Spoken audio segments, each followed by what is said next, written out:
Acts chapter 25. Now when Festus had come to the province, after 3 days he went up from Caesarea to Jerusalem. Then the high priest and the chief men of the Jews informed him against Paul, and they petitioned him, asking a favor against him, that he would summon him to Jerusalem, while they lay in ambush along the road to kill him.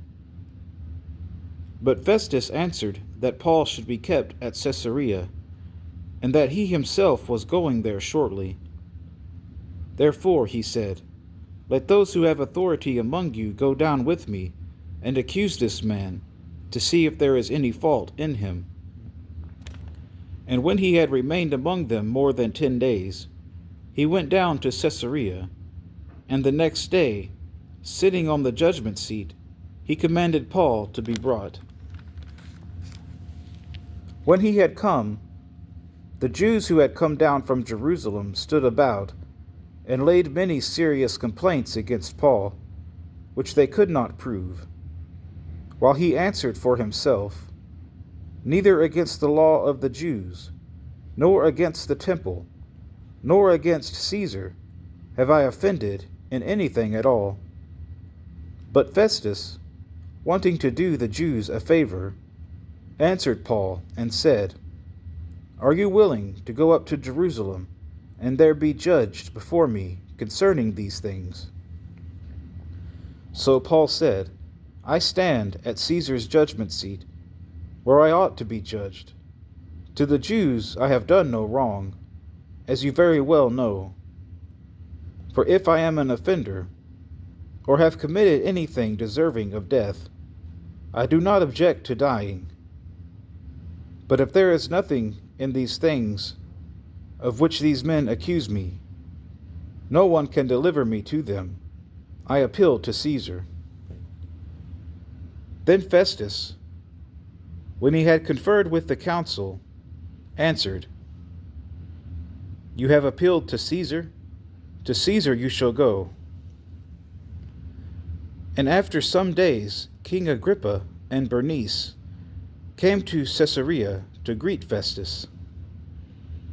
When they had been there many days, Festus laid Paul's case before the king, saying, there is a certain man left a prisoner by Felix, about whom the chief priests and the elders of the Jews informed me when I was in Jerusalem, asking for a judgment against him.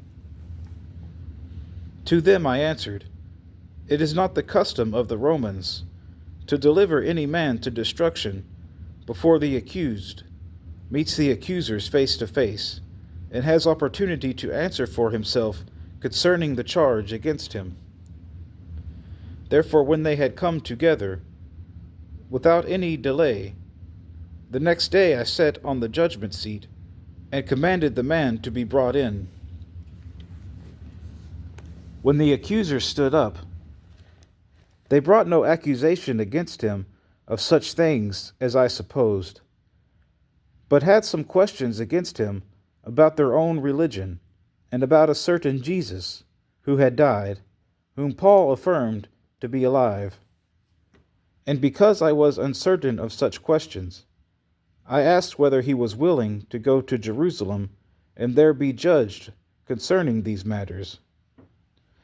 But when Paul appealed to be reserved for the decision of Augustus, I commanded him to be kept till I could send him to Caesar. Then Agrippa said to Festus, I also would like to hear the man myself. Tomorrow, he said, you shall hear him. So the next day, when Agrippa and Bernice had come with great pomp, and had entered the auditorium with the commanders and the prominent men of the city, at Festus' command, Paul was brought in.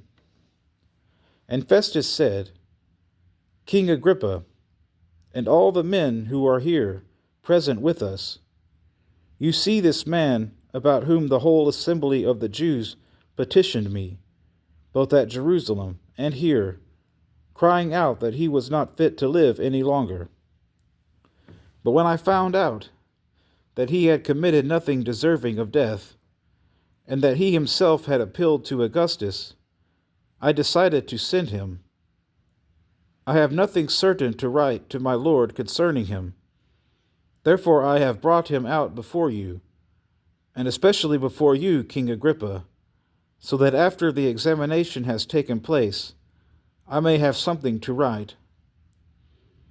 For it seems to me unreasonable to send a prisoner and not to specify the charges against him.